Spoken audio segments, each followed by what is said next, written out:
Hello मेरे प्यारे student, एक बार फिर से आपका स्वागत है केडी क्लासेस में।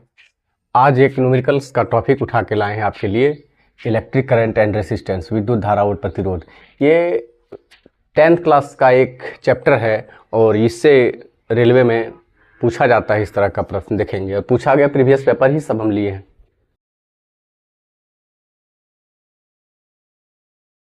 देखेंगे प्रतिरोध का संयोजन। प्रतिरोध दो तरह से जोड़ा जाता है प्रतिरोध को, एक श्रेणी क्रम में, एक समांतर क्रम में। तो श्रेणी क्रम जो है, देखेंगे ये आई करंट यहाँ से फ्लो हुआ, प्रवाहित हुआ, यानी धारा।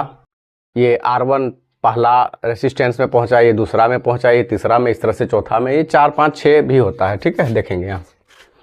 तो तुल्य प्रतिरोध जो है इसका होता है, इसका एक फार्मूला है R बराबर R1, यानी पहला प्रतिरोध प्लस दूसरा प्रतिरोध प्लस तीसरा प्रतिरोध प्लस चौथा प्रतिरोध, 5 6 जो भी हो सकता है। और देखेंगे यहाँ पे समांतर क्रम में, यहाँ से ये करंट प्रवाहित हुआ, धारा फ्लो हुआ, यहाँ से गए R1 में होके पास हुआ, ये R2 में होके पास हुआ, फिर इधर से R3 में होके पास हुआ। प्रतिरोध जो है इसका देखेंगे एक फार्मूला 1/R बराबर 1/R1 plus 1/R2 plus 1/R3, यानी पहला प्रतिरोध, ये दूसरा प्रतिरोध, ये तीसरा प्रतिरोध। ठीक है, देखेंगे दोनों का प्रश्न है, अलग अलग देखेंगे। सबसे पहले ये DMRC 2005 में पूछा गया स्टेशन प्रबंधन में।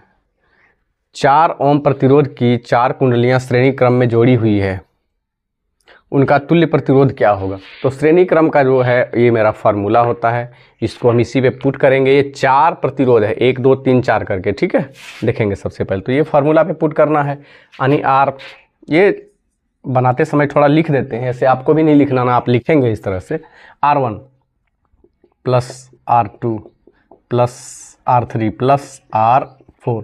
तो 4 ओम करके 4 कुंडलियां हैं, 1 2 3 4 कुंडली। ठीक है, तो ये 4 ओम हो गया, प्लस है, प्लस देंगे, फिर ये 4 ओम हो गया, फिर प्लस होगा, फिर ये 4 ओम हो गया, फिर प्लस ये 4 ओम हो गया। इस तरह से ये 4 4 8 4 3 12 4 चौक 16 ओम, ये आपका आंसर हुआ। ठीक, आगे देखते हैं। इसमें समांतर में 15 ओम 20 ओम तथा 30 ओम के प्रतिरोध समांतरबद्ध है, तो परिणामी समतुल्य प्रतिरोध की गणना करें। ये RRB SM अहमदाबाद 2005 में पूछा गया है। देखेंगे सबसे पहले इसका फार्मूला होता है 1/R1। इसे लिखना नहीं है, ये थोड़ा सा बेसिक है तो लिखना पड़ता है, आपको भी नहीं लिखना ना, आप लिखेंगे इस तरह से 1/R2 प्लस 1/R3। तो सबसे पहले देखेंगे 15 ओम है, 20 ओम है, 30 ओम है, तो ये 15 हो गया, ये आपका 20 हो गया, ये आपका 30 हो गया। ठीक है, अब देखेंगे ये 1/R है, ये तीनों का जो है मेरा LCM होगा, ये 60 हो जाएगा। ठीक है, ये इसका 60 हो गया। ये 15 चौका 4 बार में कटा, तो ऊपर में 1 गुना 4 4, ये 3 बार में कटा, तो ये 3 1 गुना 3, और ये 2 बार में कटा, तो ये 1 गुना 2 यानी 2। तो ये कितना हो गया मेरा? देखेंगे इधर 1/R बराबर, देखेंगे ये आपका हो गया 7 8 9, 9/60। अब ये हम इससे ऊपर ऊपर भी काट सकते हैं, लेकिन क्रॉस गुना करेंगे यहाँ, 60 गुना 1, ये अब मेरा 60 हो गया, 9 गुना R ये हो गया। तो हम यहाँ लिख सकते हैं R बराबर, ये गुना है तो भाग में जाएगा, 60/9, ये ओम, ये आंसर, ये आपका आंसर। ठीक है, देखते हैं अगला प्रश्न। आइए प्रश्न संख्या 3 देखते हैं। नीचे दिखाए गए नेटवर्क में A तथा B के बीच तुल्यमान प्रतिरोध है। सबसे पहले देखेंगे ये मेरा श्रेणी क्रम में है कि समांतर क्रम में, ये हमको जानना है।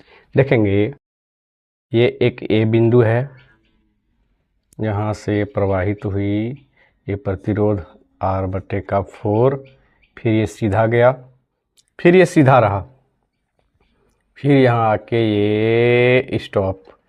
ठीक है, देखेंगे यहाँ पर ये B बिंदु R/4। ठीक है, तो ये मेरा श्रेणी क्रम में है। कैसे है? ये श्रेणी क्रम में है। ये सब लिखने की ज़रूरत नहीं है, ठीक है, डायरेक्ट को बनाएंगे आप। इसका फार्मूला होता है ये R1 प्लस का R2, ठीक है। तो ये देखेंगे यहाँ पे R बराबर, R1 मेरा क्या है R/4, R2 क्या है R/4, ठीक है।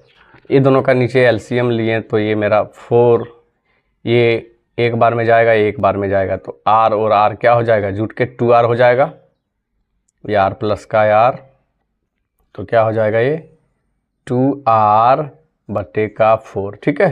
तो ये 2 से 2 दूना के 4 यानी R/2, R/2, ये ऑप्शन नंबर बी, ये इसका आंसर, ठीक है।